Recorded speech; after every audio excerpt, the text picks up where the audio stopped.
This is week 1 to week 4 summary of English 1, and let's start. In English there are 26 alphabets. However, I'm talking about written form of English, but in speech we deal with sounds. So English language has 44 sounds, and these sounds are divided into two categories. One is vowel sound, other is consonant sound. And there are 20 vowel sounds and 24 consonant sounds. And there's this huge important rule which says that every English word out there, okay, there are millions of English words, and every English word has a vowel sound in it.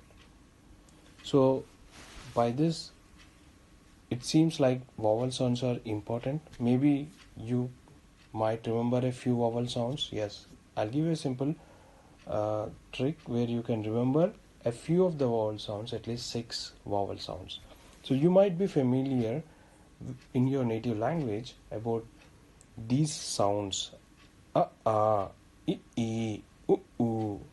Okay, these are 6 sounds: a, I, u, u. These are also the vowel sounds in English language. So now at least you know 6 vowel languages in English. 6 vowel sounds of English. Okay. If you want to add 2 more, you can also remember O and OW. Now, what I'm trying to tell you is every word in an English can be separated or written in consonant and vowel sounds. Okay, but I'm also making another important statement here, stating that there are 5 specific sounds which are very commonly used in our native languages, be it Marathi, Telugu, Tamil, Kannada, Tulu, and these 5 sounds are not present in English sounds. So for example, what are these 5 sounds? T, th, d, dh, ana. T, th, d, dh, ana. These 5 sounds are not present in English. So, but we are native users and very familiar with these sounds. So when we speak English, obviously we are going to knowingly or unknowingly use these sounds in English language. Then how to avoid them, or is there any way around? So yes, there is definitely a way around. To get to know the solution, you need to understand a few terms, and then we'll get and discuss, or we will arrive at the solution. So what I'm trying to tell you is to know about few sounds such as bilabial sound, labodental sound, what is a dental sound, then what is an alveolar sound, and what is a post-alveolar sound. Okay, so what is a bilabial sound? Bilabial sound is,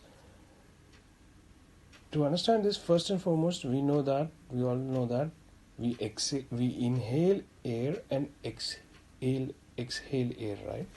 So we do this process of inhalation and exhalation, and the sounds are produced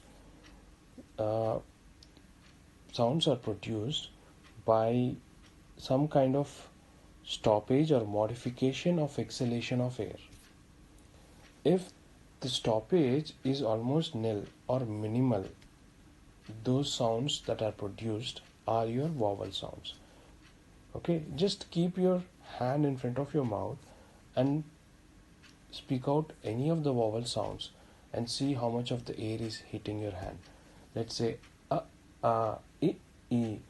So the minimal or almost none obstruction is happening, then these are your vowel sounds. And if there is a significant obstruction happening, those are your consonant sounds. For example, p, b, t. Put your hand in front of your mouth and pronounce these p, b, t. So some amount of air is hitting, right? So there is some kind of obstruction happening. So yeah, that is what is general observation is. Now let's see what is a bilabial sound is. Bilabial sound is a sound when your lips come in contact and the sounds produced of such type are called bilabial sounds. For example, p, b. When you're pronouncing or speaking out p, b, two lips are coming in contact, and if you put a hand in front of you, p, p, there is a small explosion of air also. You can feel it on your hand. So these are also called as stop sounds too. Then there is something called as labodental, wherein your lower lip is coming in contact with upper teeth. This is called as labodental. Some of the sounds are f and v. And there is dental, where tip of your tongue is touching the upper teeth. Th, the. So these are called dental sounds. And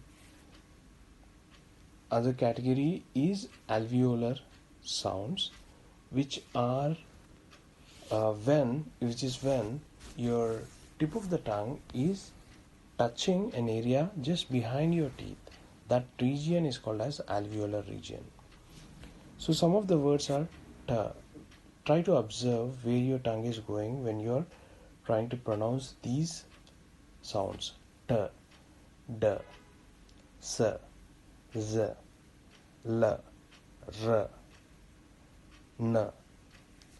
Okay, these are called alveolar sounds. These are very important because the solution for a problem that we discussed is related to this alveolar sounds. Now there are other sounds called as post alveolar sounds, wherein your tongue goes just behind your alveolar region, and some of the sounds are sh. Try to pronounce these sounds sh and observe where your tongue is going. Ha, ha, sh, ha. Well, whenever you are using these 5 sounds, these are called reflexive sounds. T, th, d, dh, ana. These are not present in your English sounds. So instead of using them, use alveolar sounds. So also observe that when you are pronouncing th, th, d, dh, ana, what is happening is your tongue is getting folded and is going at your post-alveolar region, somewhere near post-alveolar region. So instead of that, if you can consciously change that and pronounce them as alveolar sound, then this can be corrected. Instead of folding your tongue and saying t, just make them as alveolar sound. Like, just take your tongue in the alveolar region and say t. So t becomes t. Okay, t, t. D, d becomes d. Ana becomes na. That's it. So this is how you solve the problem. Now let's take another concept called clusters. What is a cluster? So we know that any word can be written in a consonant sound and a vowel sound. So let's say dog. So you say da, a, ga. So it is C, V, C, right? And then let's say glass. Ga, la, a, sa. So C, C, V, C, C, V, C, C again. Sa and sa. So one more observation before I define what a cluster is any consonant sound has a vowel sound, specifically a, at the end. So if you take pa, so it's pa, a, there is a vowel sound at the end. Take any ta, there is a sound at the end. Let's take ka, so there is an a sound at the end. So cluster is nothing but two consonants coming together in a word. I said glass, right? So there are two consonants coming together in ga, la, and also sa, sa at the end in the glass. Okay? So two consonants coming together is called as a cluster. So you may also have three consonants coming together. You can also call that as a cluster, definitely. So in a cluster, what happens is when two consonants are coming together, the R sound of the R vowel sound of the first consonant diminishes. So if you see in the word glass, gla, you say gla, right? So ga and la. Now gla, it became gla, not ga la. So the A sound of the ga has diminished and it's kind of merged into the second consonant. That is one observation. Okay, and this is main thing that is what related to cluster is. But there is a one hard rule saying that there are limited number of words with three consonants coming together, and there is a specific rule when three consonants are coming together, such words should begin with the sound only with sa, and the second must be one of the pa, ta, ka sound, and third must be either of ra or la. So you can imagine that number of consonants, number of words with three consonants are very limited. Now let's go to syllables. What is a syllable and what is a syllabification? So we have seen that any word can be written in consonant or word sounds, right? Similarly, I'm telling you that there is a method where I can write a word into small little chunks or little groups. Okay, and each little group I call it as a syllable. And I'll tell you why is there a need to write a word into single little pieces and you're calling it as syllables. So why am I dividing a word into syllables? There is a great importance to it, and it is very important to do that. Okay, but as we know that every word has a syllable, every word has a vowel sound, and each syllable in the group, each group of the word that we divided must have a vowel sound in it, and this is called as nucleus. So now let's say the word tiger. Okay, I'm dividing this into tai and gar. So, and I told that these two groups are called syllables, and now I told that each syllable should have a vowel sound in it, otherwise it is not called as syllable. So tiger, let's check if they have got a vowel sound in it or not. Tiger, tai is my first syllable and gar is my second syllable. Tai, ta and a, yes, there is a vowel sound. Gar, ga, ra, yes, there is a vowel sound. So tiger is a two syllable word. Okay, so there can be one syllable words wherein it's very easy to find what one syllable word is, because when you're pronouncing any word and there is no break in the word, then that is a monosyllable word. So when you're pronouncing there is no break of word, then that is a monosyllable word, or a word with one syllable, such as sun. You don't say sun. Such as life. Life is a monosyllable word. Break, tongue. And some of the disyllabic words are tiger, police, between, marriage. And some of the trisyllabic words are energy, heritage. I'm just pronouncing it slowly so that you can understand. Capital, suffering. And four syllabic words: invisible, aquarium, education. infinity. So these are some of the examples. Now you might wonder why do we divide this into syllables? Because there is a beautiful rule in English which says that in a word, when divided into syllables, and if there are two syllables, one syllable is stressed, one syllable is always stressed. If there are three syllables, only one syllable is stressed. Two syllables are not stressed. If there are two syllables, only one syllable is stressed and two are not stressed. So what am I talking? What is stressed? Stressed is nothing but you are it is something like it is louder than the rest. If I say that a syllable is stressed, I am pronouncing it louder than the rest.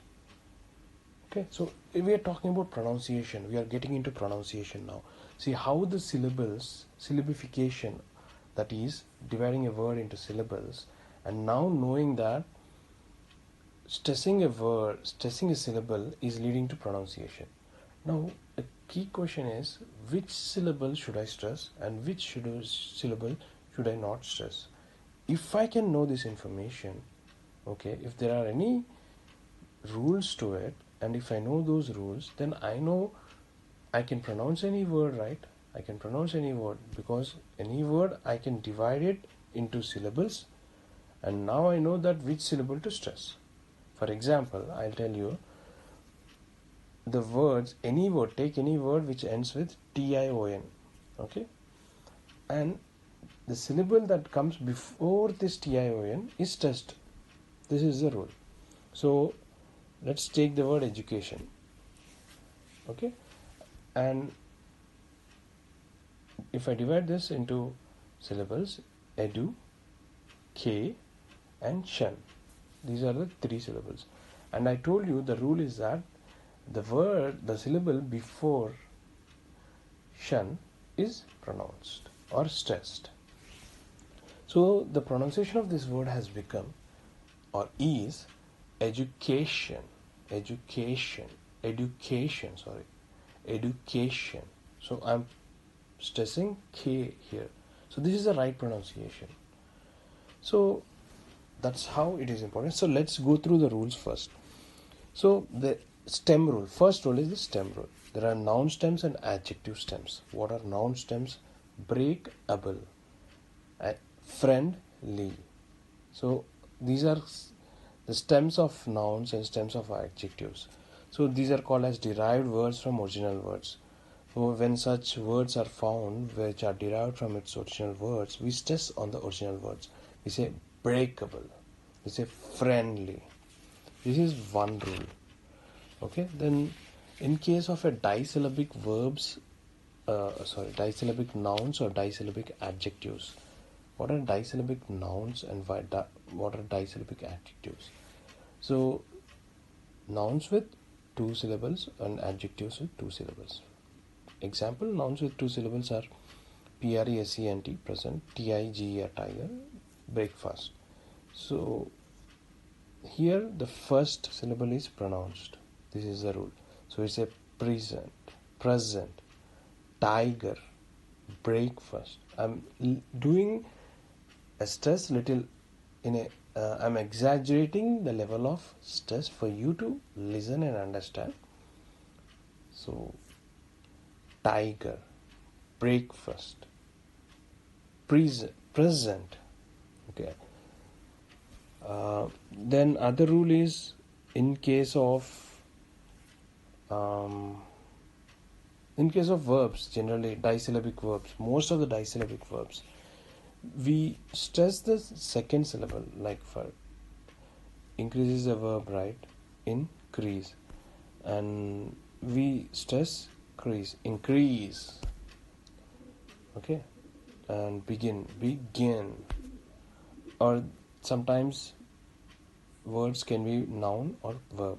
In case of noun, the first syllable is stressed. In case of verb, the second syllable is stressed. For example, decrease as a Noun.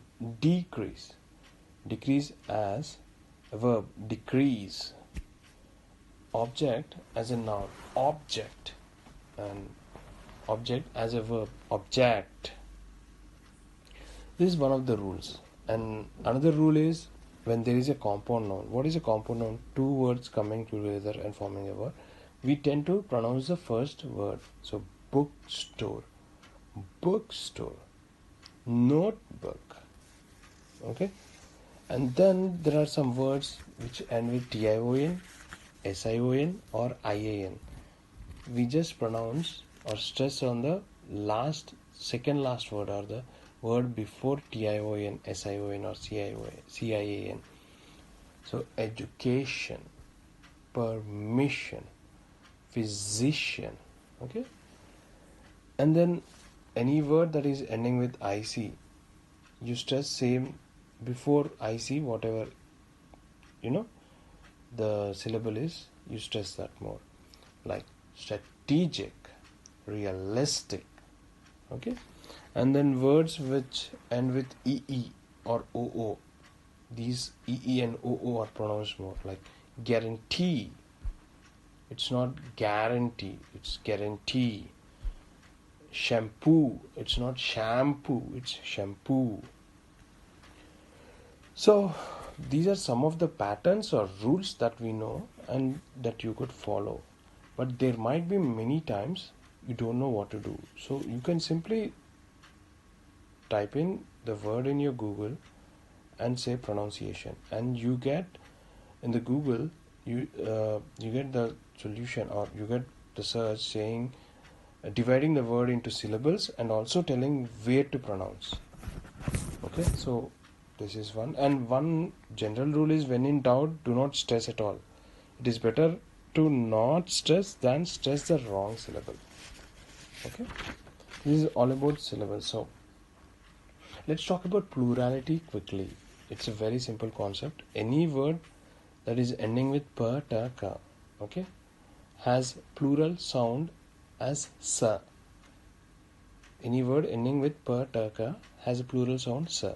So cap, it is ending with pa, so plural is caps, sa.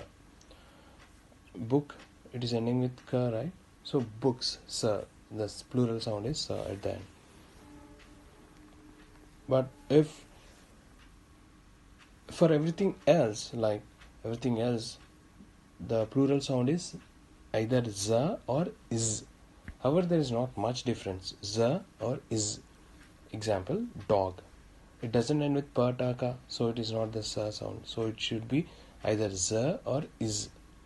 Dog, dogs, right? Judge, judges, is sound.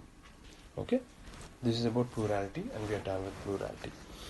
Now let's talk about aspiration. Aspiration is, to define aspiration, it is simply the additional puff of air on a stressed sound.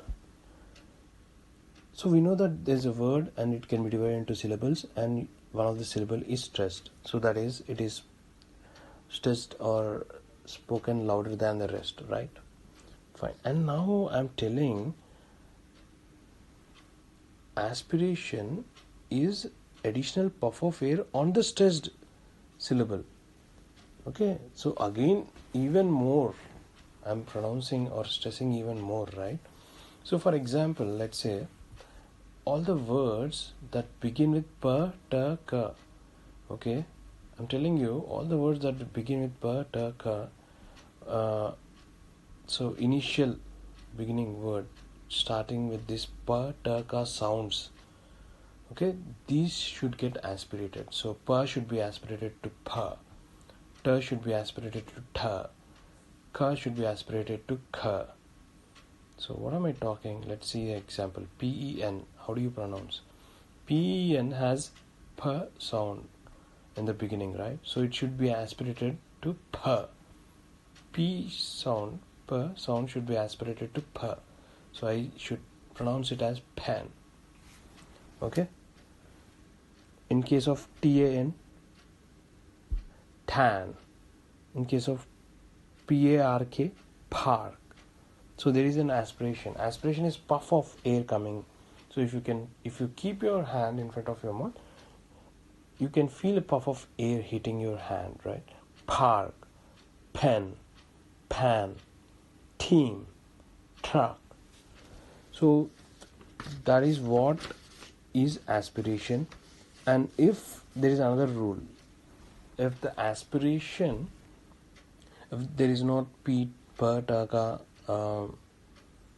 coming, or if at all the pronunciation in a word is on a syllable and which is not first, like for example HOTEL, hotel, so TEL is where it is stressed, and in this, if the first letter of this syllable is again pa, ta, ka, it should be aspirated. So hotel, HOTEL is a example, and TEL is where it is pronounced, and again in this TEL, ta is there, so ta gets aspirated to tha.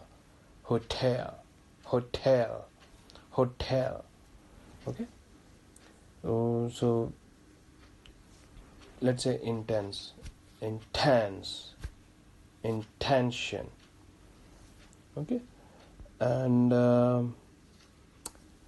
again, let's say for example deeper, DIIP and ER, these are two syllables, and DIIP should be pronounced or to be stressed. Here, when this word needs to be stressed, but however pa, ta, ka sounds are not coming in the first place, so they are coming in this last place, so there is no need to aspirate the pa sound, so it is deeper. It's deeper, it's not deeper. Okay, I'm just again exaggerating for you to listen and understand. Okay, and then what is a phrase? We know what the sentence is. Sentence is like word, word, word, word, word, and full stop. Yes, this is a sentence. A phrase is when more than one word come together, and before it makes a sentence, it makes a phrase. Okay. For example, a policeman, an architect, the boy, an hour. All these are not sentences, and they do not have full stops. These are called phrases. And specifically, if it of the form which are a policeman, an are the boy, so a and an, a and the are called as articles or determiners, determiner. So if it is of the form determiner and noun, then we call this as a noun phrase. And there are other combination of phrases too, like adjective and nouns, like big box, brown monkey, pretty girl, good guy. And if there are prepositional phrases which are little popular, and this prepositional phrase is simply a preposition plus a noun phrase. We know what a noun phrase is. Noun phrase is a determiner plus a noun. So on the table is a prepositional phrase, because the table is a noun phrase and on is a preposition. So preposition plus noun phrase is a prepositional phrase. And please note that phrases do not have full stops. Now coming to sentences, we know sentences, word, word, word, word, full stop. Now there are 5 simple observations, very powerful observations, important observations, and you need to know. First is, every sentence has a subject and a predicate. Identify the subject in the sentence, everything else is a predicate. And every predicate has a verb. Identify the verb in the predicate. And finally, every sentence ends with a full stop. I'll give you simple examples. So John loves Mary. So if you identify the subject, everything else is a predicate. So John is a subject, everything else is a predicate. So loves Mary is a predicate. John likes pizza with his friends. So John is the subject, everything else is a predicate. Likes pizza with his friends is a predicate. Okay. So in the predicate, what is the verb? Every predicate has a verb, right? John loves Mary. Loves Mary is a predicate and loves is a verb. And Mary is the object. And John likes pizza with his friends. Likes pizza with his friends is a predicate, and verb is likes. And pizza is your first object, and his friends is your friend second object. So a predicate has a verb definitely. It may have an object or it may not have an object. If it has an object, it can be a one object or two objects. Okay. And why am I insisting is, let's see a simple example. English, or just let me state a statement, a generalizing statement, which states that English is a verb median language. That is, verb comes first and object comes later. John loves ice cream. So verb is loves and ice cream is object. Right. But in native language, Marathi, Hindi, Malayalam, Telugu, Tamil, irrespective of whatever the native language, order is completely opposite. So here in that, object comes first and then verb comes later. For example, Raju likes pizza from Pizza Hut is what is written in English. Raju likes pizza from Pizza Hut. Raju is the subject, likes is the verb, pizza is the object. Okay. So verb and object is the order. Now same thing when written in Hindi. Raju ko Pizza Hut mein pizza pasand hai. Raju ko Pizza Hut mein pizza pasand hai. If you take the last two things, pasand hai is the verb and pizza pasand hai. Pizza is the word which is before pasand hai, which is an object. So VO verb object has become object verb. So that's why English is a verb median language. Verb is in the middle, and native languages are verb final languages. Verb is in the final position. Okay. So that is the end of the sentences. Now let's see what is a command and a request. So if you add word please, will that become a request or a command? So if you say please bring me a cup of coffee, or please could you make me a cup of coffee. So this is obviously, so if you add please, it always becomes a request. No, that's not true. I can say please shut up, you're bothering me. Then now here, even though please is added, it's a command. So the answer to the question is, listener intuition determines speaker intention. Speaker's intention can be a command or a request. So listener's intuition determines speaker's intention. Adding please can be a command or a request, and it's solely determined by intuition. Now let's move on to two important things: transitive verb, intransitive verb, and direct object and indirect object. So when can you say that a verb is a transitive verb, and when can you say that verb is an intransitive verb? Now we know that there is a sentence and there is a subject, there is a predicate. Okay, and let's take a predicate. Okay, and this has a verb, right? Some verbs do not have an object. Some verbs have one object. Some verbs have two objects. Or some verbs must have something but they are not objects. These are the four possibilities. If at all there are some verbs that do not have object, then such verb is called as intransitive verb. So I sleep early. I is the subject, right? Sleep is the verb, right? Where is the object here?